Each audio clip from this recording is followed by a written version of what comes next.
आज का वीडियो थोड़ा सा लंबा जरूर होगा, लेकिन आपकी एक एक सवाल जो सिंदूर से जुड़े हुए हैं उन सारे सवालों के जवाब मिलेंगे जो आपको कहीं भी नहीं मिलने वाला है।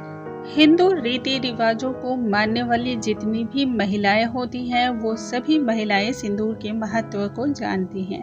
आज के इस वीडियो में हम आपकी जितनी भी उलझने हैं सिंदूर से जुड़ी हुई वो सारी उलझनों को जो है आज सुलझाने वाले हैं, आपके सभी जवाबों को देने वाले हैं। बार बार इस तरह के प्रश्न पूछे जा रहे थे और इसलिए ही आज का ये वीडियो जो है बनाया गया है। आज का ये वीडियो सिंदूर टॉपिक पर आधारित है। सिंदूर से जुड़ी हुई समस्त प्रकार के जो आपके मन में सवाल हैं उन सभी सवालों का आज जवाब मिलेगा। प्रायः मुझसे इस तरह के प्रश्न पूछे जा रहे हैं, सिंदूर कब लगाना चाहिए, सुबह के समय या फिर शाम के समय? क्या रात में सिंदूर आप भी लगाते हैं? लाल सिंदूर अच्छा होता है अथवा नारंगी रंग का सिंदूर शुभ माना जाता है? ऐसा कौन सा दिन है जिस दिन नारंगी रंग का सिंदूर लगाना अनिवार्य माना जाता है? शादी का सिंदूर जो है हमें कब लगाना चाहिए, यानी कौन सी ऐसी विशेष अवस्था आती है जिस दिन हमें शादी वाला सिंदूर तो अवश्य ही लगाना चाहिए? सिंदूर की डिब्बी को किस प्रकार से पकड़ना या खोलना चाहिए, क्योंकि अधिकतर महिलाएं सिंदूर की डिब्बी को पकड़ने का सही तरीका भी नहीं जानती हैं, जिसकी वजह से सौभाग्य जो है उनका खराब होता है, रूठता है। क्या नहाने से पहले सिंदूर लगाना गलत है और नहाने के कितनी देर बाद हमें सिंदूर लगाना चाहिए और सिंदूर लगाने के लिए हमें कब और किस विधि का पालन करना चाहिए? क्या पूजा करने से पहले सिंदूर आप भी लगाती हैं? दिन में कितनी बार सिंदूर लगाना चाहिए? मांग में सिंदूर कितनी बार भरना चाहिए? सिंदूर लगाने के लिए पावरफुल मंत्र क्या है जिससे आपका सौभाग्य अखंड रहता है, सदा सुहागन का आशीर्वाद मिलता है? ऐसे कौन से दिन हैं और कौन सी अवस्था है जिन अवस्थाओं में हमें भूलकर भी सिंदूर नहीं छूना चाहिए? एक ऐसा समय जब हर हाल में आपको अपनी मांग नहीं भरनी चाहिए, वरना आपको बड़ी से बड़ी परेशानियों को झेलना पड़ सकता है। सिंदूर यदि गिर जाए तो ऐसे में हमें क्या करना चाहिए? सिंदूर लगाते समय नाक पर या फिर पैर पर गिर जाए तो इसका क्या मतलब होता है? कुंवारी कन्या के माथे पर सिंदूर यदि लग जाए तो भगवान हमें किस प्रकार का संकेत देते हैं? ऑफिस जाने वाली स्त्रियां सिंदूर लगाने के लिए किस नियम का पालन करें, अथवा ऑफिस जाने वाली जो स्त्रियां होती हैं क्या वो सिंदूर को बिना लगाए भी ऑफिस जा सकती हैं? ऐसे बहुत सारे प्रश्न बार बार पूछे जा रहे हैं, उन सभी सवालों का आज जवाब देने वाली हूँ। आइए वीडियो को हम स्टार्ट करते हैं।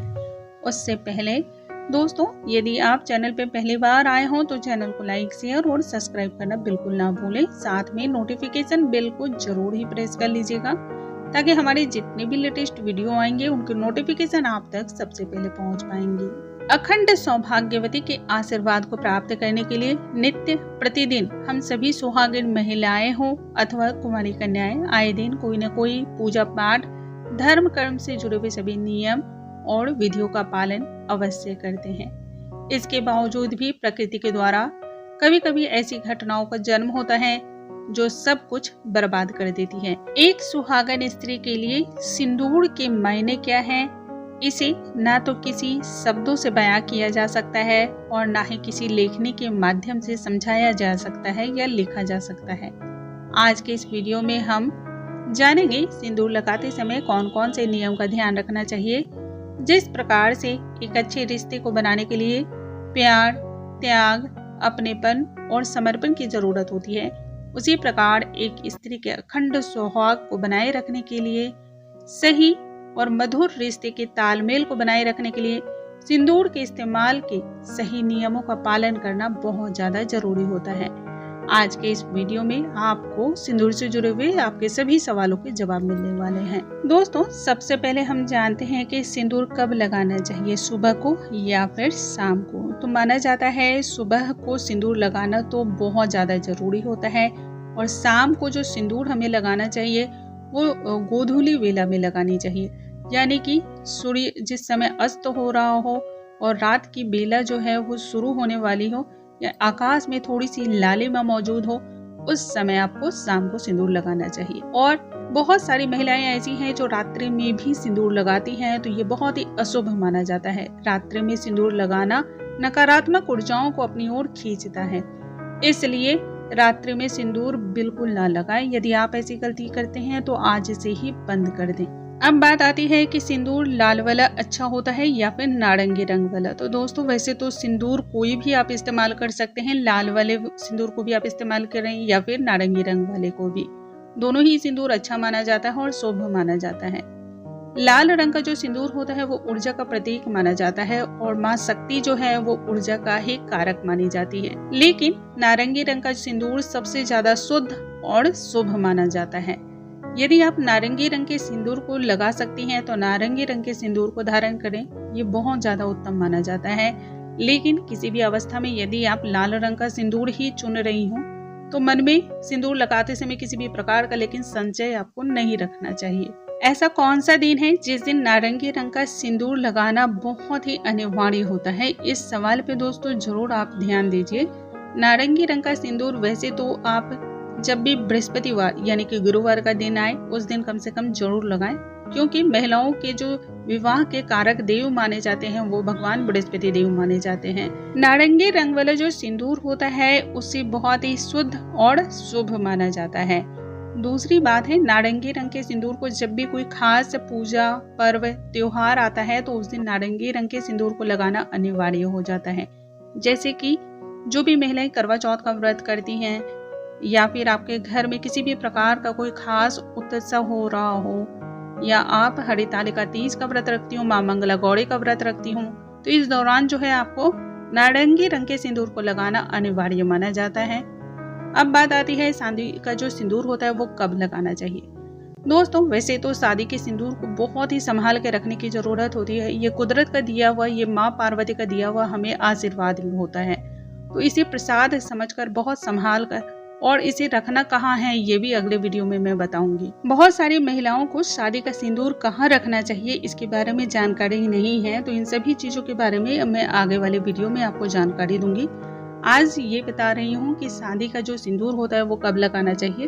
तो घर में कोई भी पूजा पाठ या विशेष उत्सव आप रख रहे हो, घर में किसी भी प्रकार का मांगलिक कार्य हो रहा हो, तो उस दौरान शादी का सिंदूर जरूर लगाना चाहिए। सिंदूर लगाते समय महिलाएं बहुत सी गलतियां करती हैं, जिसमें सिंदूर की डिब्बी को खोलने की प्रक्रिया को लेकर है। बहुत सारी महिलाएं सिंदूर की डिब्बी को खोलती हैं और फटाफट से मांग भर लेती हैं, लेकिन इसको लेकर भी एक खास अवस्था है। यदि आप उस अवस्था का ध्यान रखती हैं तो आप सदा सुहागन का आशीर्वाद प्राप्त करती हैं। सिंदूर की डिब्बी को खोलते समय उसके ढक्कन को कभी भी सिंदूर की जो डिब्बी होती है उससे अलग नहीं किया जाता है, यानी कि जोड़ी से सिंदूर लगाया जाता है।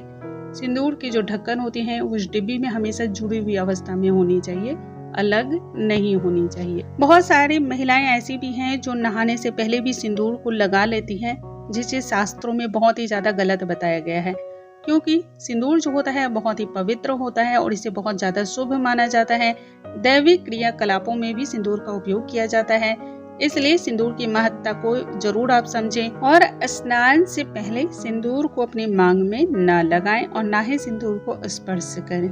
अब इसके बाद बात आती है नहाने के कितनी देर बाद सिंदूर लगाना चाहिए, कब और किस प्रकार लगाना चाहिए। तो दोस्तों नहाने के तुरंत बाद सिंदूर जो है नहीं लगाया जाता है, इसे शुभ नहीं माना जाता है, ये अशुभ माना जाता है। नहाने के बाद आप जितनी भी श्रृंगार से जुड़ी हुई चीजें करते हैं, चाहे वो आप किसी भी प्रकार का नेल पेंट करते हो या फिर पैरों को रंगते हो महावर से, क्रीम वगैरह लगाते हो, तो जो भी इस प्रकार की चीजें हैं जो श्रृंगार से जुड़ी हुई हैं, बिंदी लगाना, चूड़ी पहनना, ये सारी चीजें आप पहले कर लें और उसके बाद ही आपको सिंदूर लगाना चाहिए।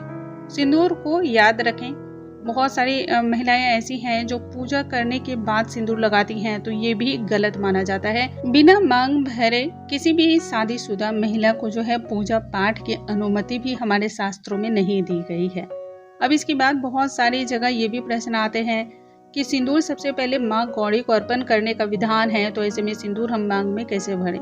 तो दोस्तों जितनी भी साज श्रृंगार से जुड़ी हुई चीजें हैं, जब वो आप कर लें, पूरी प्रक्रिया आपकी कंप्लीट हो जाए, तो उसके बाद आप जो है माँ गौरी को सबसे पहले सिंदूर अर्पण करें और वहीं पर उनके चरणों पे जो सिंदूर गिरा रहता है उससे सबसे पहले आपको अपनी मांग भर लेनी है। कोशिश करें कि जब आप मांग भर रही हों उस समय आपके मुख में किसी भी प्रकार का मीठा कोई भी पदार्थ जरूर होना चाहिए, या तो आप शक्कर, गुड़, किसी भी चीज़ का सेवन कर सकती हैं और उसके बाद अपनी मांग भरें। यकीन मानिए ये बहुत ही ज़्यादा शुभ फल प्रदान करता है, आपके सुहाग की रक्षा होती है। इस प्रकार से सिंदूर लगाते समय एक पावरफुल मंत्र जो कि माँ पार्वती के निमित्त किया गया है, माँ पार्वती के निमित्त हमें जो है सदा सुहागन का अखंड सौभाग्यवती होने का आशीर्वाद प्राप्त होता है। इसलिए इस मंत्र का जाप सिंदूर लगाते समय जरूर करना चाहिए, जिससे आपके ऊपर माँ पार्वती का आशीर्वाद बना रहे। मंत्र इस प्रकार है: सर्वमंगल मांगल्ये शिवे सर्वार्थ साधिके शरण्ये त्र्यंबके गौरी नारायणी नमोस्तुते। इस मंत्र का मानसिक रूप से आप ध्यान करते रहें और उसके बाद आप अपनी मांग में सिंदूर सजाएं। इससे सिंदूर से मिलने वाली जो ताकत होती है, जो ऊर्जा होती है, वो कई गुना ज्यादा बढ़ जाती है। यदि आप अपने बालों को, अपने सर को वॉश कर रही हों, शैम्पू से धुल रही हों, तो ऐसे में आपको पूजा करने से पहले अपनी मांग भरना बहुत ज्यादा अनिवार्य हो जाता है, क्योंकि आपकी मांग में सिंदूर नहीं लगा होता है। प्रायः हम जितनी भी महिलाएं होती हैं वो प्रतिदिन अपनी मांग को नहीं धोती हैं, प्रतिदिन अपने हेयर को वॉश नहीं करती हैं, तो इस तरह से उनके मांग में सिंदूर का अंश जो है वो रहता है। तो ऐसे में आप चाहें तो पूजा के बाद भी सिंदूर लगा सकती हैं, लेकिन जिस दिन अपने बालों को धो रही हों उस दिन अनिवार्य हो जाता है कि पहले आप सिंदूर लगाएं, यानी कि माँ गौरी का ध्यान करते हुए आप सिंदूर लगा लें और उसके बाद पूजा पाठ करें। माँ गौरी को सबसे पहले ऐसे में आपको सिंदूर अर्पण करना है और उसके बाद अपनी मांग में सिंदूर सजा लेना है।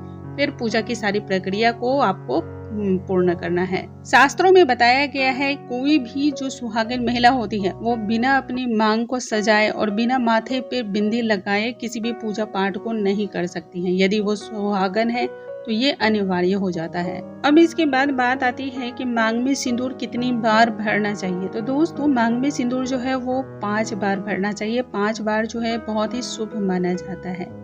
इसके बाद दिन में कितनी बार सिंदूर आप लगा सकते हैं तो ये आपकी ज़रूरत पे है। यदि आप कहीं किसी भी त्योहार पे किसी के यहाँ जा रही हैं, किसी मांगलिक कार्य में सम्मिलित हो रही हैं और उस समय आपकी मांग बहुत अच्छे तरीके से सजी हुई है, तो आपको सिंदूर लगाने की ऐसे में ज़रूरत नहीं होती है। लेकिन अगर बिखरा हुआ मांग है तो ऐसे में सिंदूर आप अवश्य लगा लें। किसी के यहाँ भी खाली मांग तो बिल्कुल नहीं जानी चाहिए और बिना सिंदूर भरे भी आपको किसी भी मांगलिक कार्य में सम्मिलित होने की आज्ञा हमारा शास्त्र भी नहीं देता है। अब इसके बाद बात आती है किन दिनों में और किन किन अवस्थाओं में सिंदूर को नहीं छूना चाहिए। तो दोस्तों, मंगलवार के दिन किसी भी महिलाओं को अपनी मांग नहीं भरनी चाहिए, ये शुभ नहीं माना जाता है। इसके अलावा किसी भी प्रकार का सूतक, पातक यदि हो या फिर ग्रहण लगा हो तो वैसी अवस्थाओं में भी सिंदूर नहीं छूना चाहिए, ना ही अपनी मांग सजानी चाहिए। अब इसके बाद हम जानते हैं एक ऐसा समय जब हर हाल में आपको अपनी मांग जो है नहीं भरनी चाहिए। जब आप किसी भी प्रकार के क्रोध में हो, आवेश में हो, या फिर आपको किसी भी बात पे जो है गुस्सा आ रहा हो, क्रोध आ रहा हो, तो ऐसी अवस्थाओं में सिंदूर लगाना बिल्कुल गलत माना जाता है।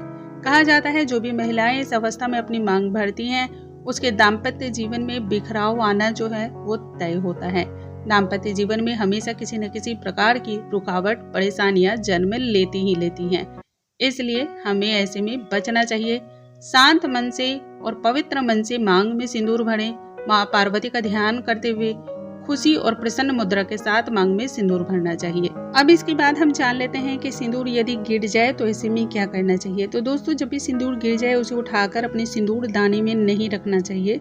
सिंदूर उठाकर किसी भी पौधे के नीचे डाल दें या फिर जल में आप प्रवाहित कर दें, मिट्टी के नीचे दबा देना चाहिए। सिंदूर लगाते समय यदि सिंदूर नाक या पैरों पे गिर जाए तो इसका क्या मतलब होता है। तो दोस्तों, यदि सिंदूर नाक पे गिर जाता है तो इसे बहुत ही ज्यादा शुभ माना जाता है। कहा जाता है इससे दाम्पत्य जीवन में प्रेम जो है वो और भी ज्यादा प्रगाढ़ होता है, पति पत्नी के रिश्ते और भी ज्यादा मजबूत होते हैं और प्यार बढ़ता है। लेकिन वहीं सिंदूर पैरों पे गिर जाए तो इसे अशुभ माना जाता है। माना जाता है कि पैर पे यदि सिंदूर गिर जाता है तो किसी न किसी प्रकार की जो है समस्या उत्पन्न हो सकती है, दाम्पत्य जीवन में जो है परेशानियां आ सकती हैं, पति पत्नी के रिश्ते में बिखराव हो सकता है, तो सावधान रहें। बहुत बार आपने देखा होगा कोई भी कुंवारी कन्या जो होती है वो मंदिर जाती है और मंदिर में पूजा करने के दौरान या घर में ही पूजा करने के दौरान उसके माथे पर गलती से ही लेकिन सिंदूर लग जाता है। तो ऐसे में ईश्वर जो है क्या संकेत देते हैं। अगर इस तरह की क्रिया आपके यहाँ हो रही है, आपके साथ हो रही है, तो ये बहुत ही ज़्यादा शुभ संकेत माना जाता है। यदि कुंवारी कन्या के माथे पे सिंदूर लग जाए तो ये भगवान का आशीर्वाद होता है। माना जाता है जीवन में कोई शुभ समाचार की प्राप्ति होगी, आपके जीवन में कोई न कोई ऐसा न्यूज़ मिलने वाला है, कोई ऐसी खबर मिलने वाली है जो आपके भाग्य को और भी ज़्यादा मजबूत बनाने वाला है और भी ज़्यादा शुभ बनाने वाला है। आपकी किस्मत में एक ऐसा बदलाव आएगा जो अलग ही दिशा की ओर जाएगा। एक अच्छे जीवन साथी की प्राप्ति की ओर ये संकेत माना जाता है। इसका ये भी मतलब होता है कि उत्तम वर की प्राप्ति, मनचाहे वर की प्राप्ति आपको होने वाली है। अब बात आती है कि जो भी ऑफिस जाने वाली स्त्रियां हैं वो सिंदूर लगाएं अथवा नहीं, या फिर लगाती हैं तो किस प्रकार लगाना चाहिए। तो दोस्तों, जो भी ऑफिस जाने वाली महिलाएं होती हैं वो ज्यादातर आज के समय में सिंदूर नहीं पहनती हैं, नहीं सजाती हैं मांगों में। इसे बहुत ही ज्यादा अशुभ माना जाता है। यदि आप ऑफिस जाने वाली महिला हैं, स्त्री हैं, तो ऐसे में आपको ऐसा लगे कि सिंदूर बिल्कुल इस प्रकार से नहीं लगाना चाहिए जो बिल्कुल दिखना चाहिए, तो अपनी बीच मांग में ही लगाएं, लेकिन सिंदूर तो प्रतिदिन लगाना चाहिए। जिस प्रकार से हमारी सांसें चलती हैं उसी प्रकार से सिंदूर लगाना भी अनिवार्य हो जाता है। ज्यादा मॉडर्न होने के चक्कर में ऐसी गलती ना करें जो जीवन भर आपको पछतावा दे सकती है। दोस्तों, मुझे पता है आज का वीडियो बहुत ही ज्यादा लंबा हो गया है, लेकिन फिर भी उम्मीद है आपके सारे सवालों के मैं जवाब दे पाई होंगी। अगली वीडियो में एक नई जानकारी के साथ हम फिर से मिलेंगे। तब तक के लिए नमस्कार दोस्तों।